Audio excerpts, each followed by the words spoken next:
Ciao dragilor, sunt Oana de la Savori Urbane și uite cu ce bunătate simplă, gustoasă vă aștept astăzi piftie, răcituri, cocioane, cum se zice la noi în Ardeal, ca să rețeta ardelenească de cocioane, aituri sau cotoroage de porc, bineînțeles. De aici cât de bine închegate, cât e de țapă în aspicul, natural, bineînțeles. Totul e fiert perfect, superb închegat și o sursă foarte valoroasă de colagen, de proteine, grăsimi puține, să știți că eu am degresat. După cum vedeți, eu n-am fir de untură pe ele, am știut să degresez aspicul. Sunt usturoiate. Cum le face mama, că e rețeta ei, nu?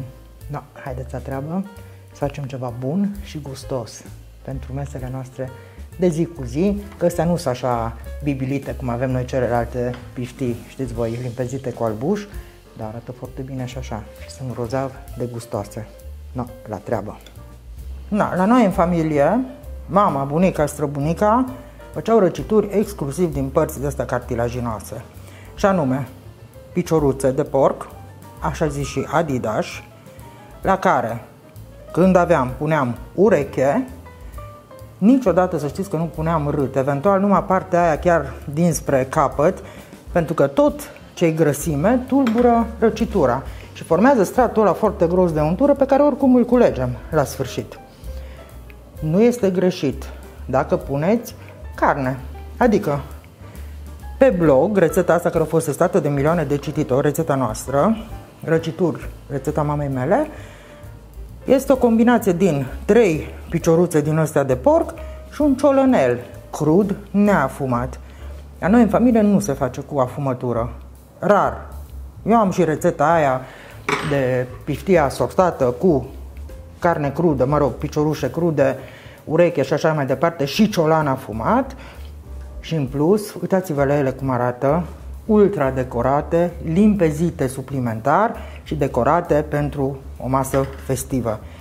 Ce vă fac eu azi? Îs piftiile, răciturile, cocioanele, cum se zice la noi, cotoroage la Timișoara, sau răci, aituri, de toată ziua. Ele pe care le facem și le mâncăm direct din castron.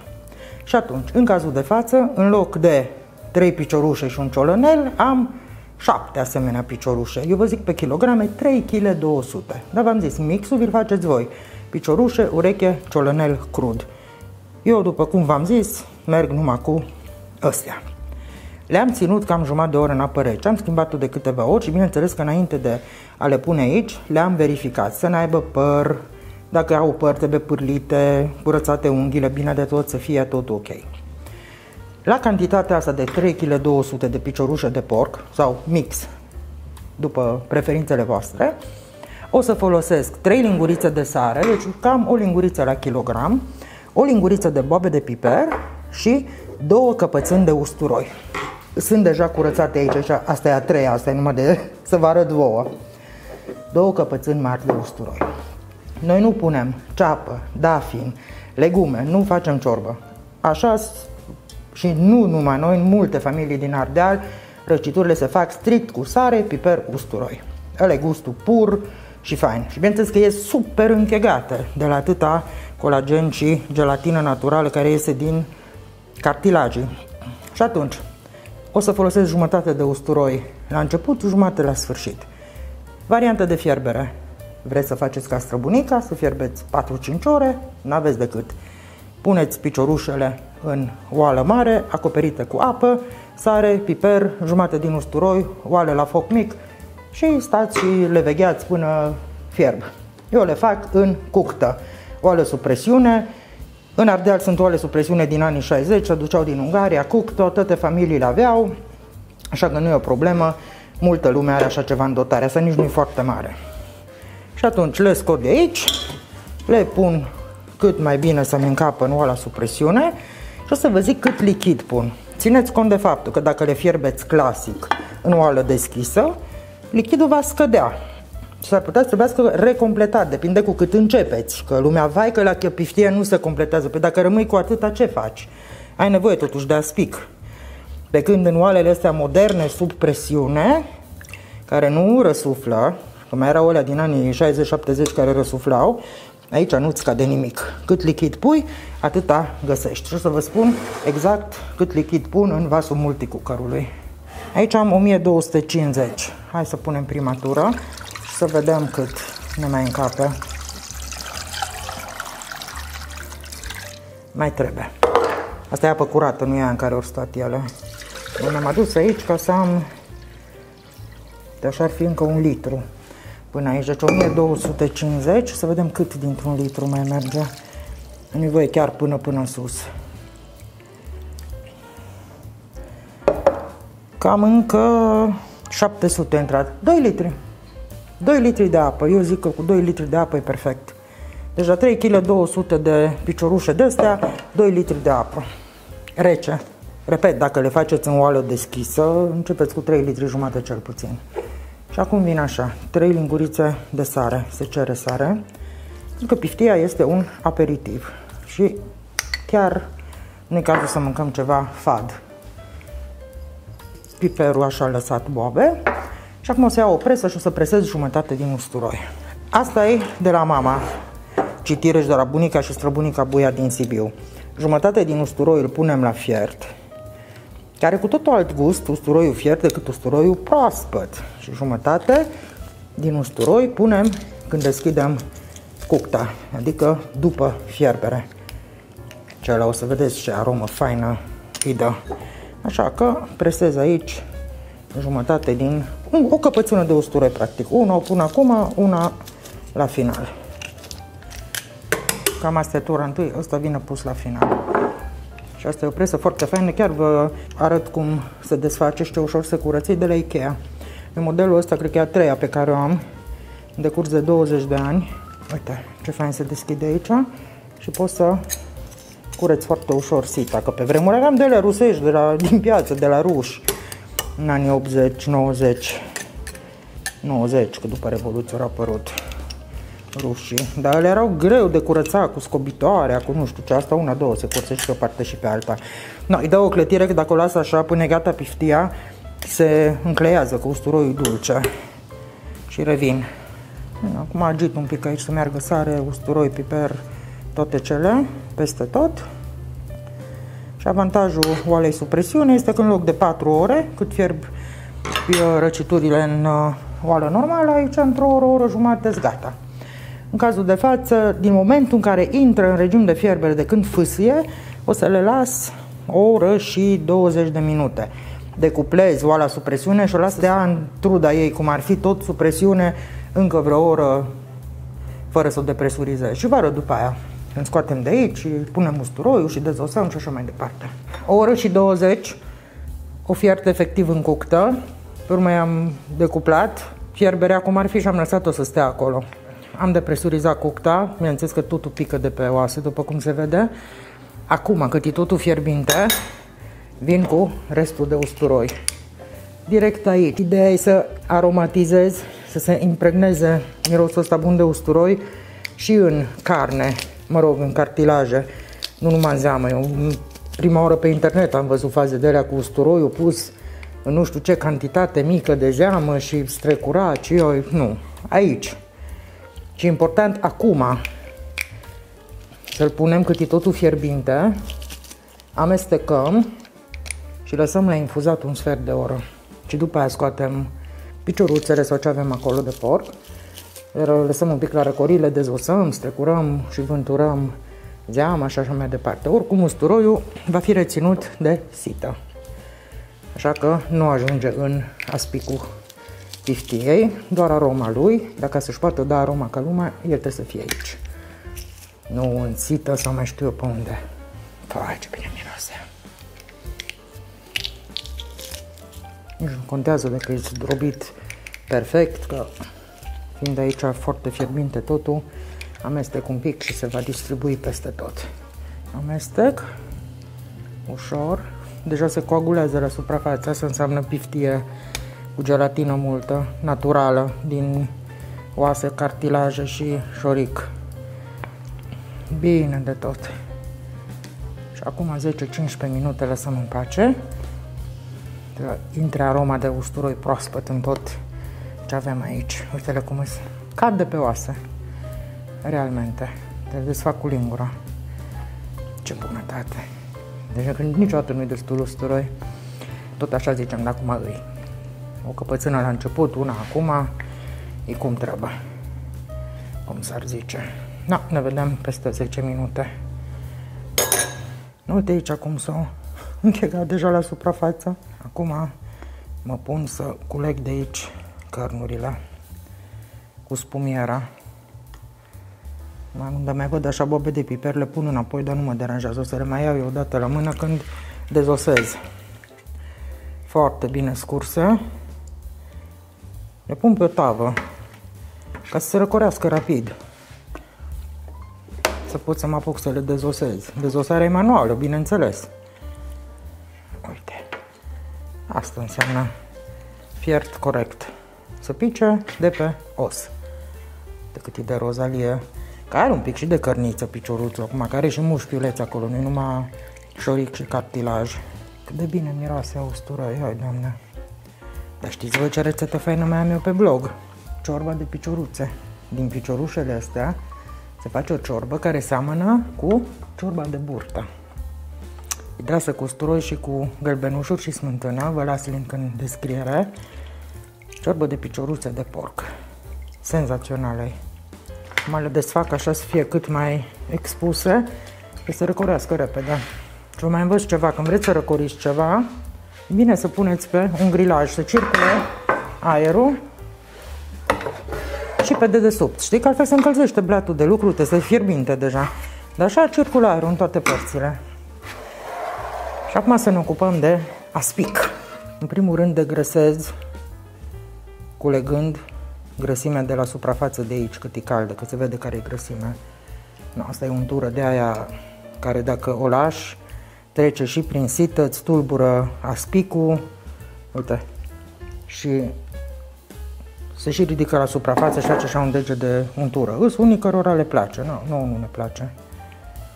Dacă vouă vă place să aveți un deget de grăsime pe răcituri, lăsați-o. Asta e o chestie greu de digerat, așa că prefer să o culeg. Și să vedeți când se răcește ce e aici, se va solidifica, că e untură. Na, bun. Și acum să trecem la filtrare. V-am arătat în rețeta cu piștiile alea super aranjate, ultra transparente, că pentru mesele de fiță și poate avem noi țăcăneli, de fiecare dată să facem asta, putem limpezi aspicul cu albușuri crude de ou. E tehnica pe care o aplicăm și la limpezirea supei de vită sau de pui. Acum, noi, în mod uzual, nu facem asta. Acum mai dăm prima strecurare prin sită deasă, ca să rămână aici în ea fragmentele de os. Uite că mai e soțișoară. Oi, usturoiul ăsta mare și așa mai departe. Și a doua filtrare o să fie când punem peste carnea pe care o aranjăm în forme. Ai un pic mai încolo. Scurgem bine de tot. Uite cât aspic avem, fain. Sunt unii cărora le place piftia cu aspic mai mult. Nouă nu neapărat, noi cu aspic mai puțin. Asta se aruncă. Trebuie spălată sita imediat că se înfundă dacă se răcește.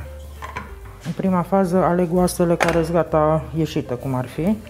Dar mai iau de pe ele, dacă e cazul, material. Nu se aruncă așa. Nebunește, cartilaj. Mi-am pregătit niște forme, unele cu capac, pot fi și cutii de plastic, dacă nu sunteți pretențioși, să zic așa. De văd că sunt practice. Cu ăsta mari simplu, să când ajungem la alea mici. Acolo e distracția că trebuie luat la mână fiecare bucățică de cartilaj de aici ca să nu rămână osișoarele. Tot ce punem trebuie să palpăm că uite, o osișoare de astea mici. Acum o să pun în mai multe forme decât pun eu în mod normal, ca să încapă și aspic mai mult. Bine de tot verificăm să nu punem oase. Bobe de piper nu ne supărăm dacă mai găsim pe acolo. Aici mai merge. Uite, ce dita mai azi, oasele mai ies. Uite. Eu le fac pentru familie, dacă mai faceți pentru musafiri, puteți să vă puneți mănuși de cauciuc, dacă așa vreți să lucrați. No, aici a făcut ting. O să vedem de ce. Da, uite, încă unul. Dar pentru familie lucrăm cu mâna, ca pe vremuri. Nu se întâmplă nimic. Uite, os, mare atenție, nu-și spargă lumea dinții. Na, uite aici. Randament slăbist. 3 kg jumate, cam cu atâta rămâi, nu-i mare sfârâială. Sita, am clătit-o cu apă fierbinte, vată medicinală, este vată sterilă. Așa se făcea și pe vremuri, așa facem și noi, așa făcea maică-mea, așa e în Silvia Jurcovan. Nu vă mai panicați. Ce e foarte important este să fie în strat uniform, pusă, nu vă temeți că nu trece nimic din ea prin sită și turnăm prin vată. E cel mai bun filtru. Mama mea profă de chimie știe ce înseamnă filtrare. Încet, nu turnăm nebunește. De ce? Dacă turnăm din castron și nu cu polonicul, ce se întâmplă? Se desfac fibrele și se trece direct prin sită în loc să fie filtrat aspicul. Și avem răbdare. Și la jumătatea distanței, după ce umplem 2 piftii, schimbăm filtrul, schimbăm vata. Și putem înclina, uite așa, să umecteze peste tot. Voi vedeți ce fain iese jos. Excelent e. Piftia a făcut așa. Nu ne mai batem capul cu albuș, cu așa, e perfectă. De mâncat în familie, important să fie gustoasă și închegată, nu de aia semi-amețită. Îi piftie, nu-i piftie. Lăsăm să curgă bine în ritmul ei. Trecem la următoarea. Și pe urmă schimbăm filtrul de vată, că se îmbâxește și nu mai filtrează cum trebuie. Asta deja au făcut priză acolo, cărnița, și acum vine lichidul fierbinte și o dislocă, o rearanjează și putem schimba filtrul, că deja e îmbăxit pentru ultimele 2. Mai storc din ele aici. Asta se aruncă și pun din nou.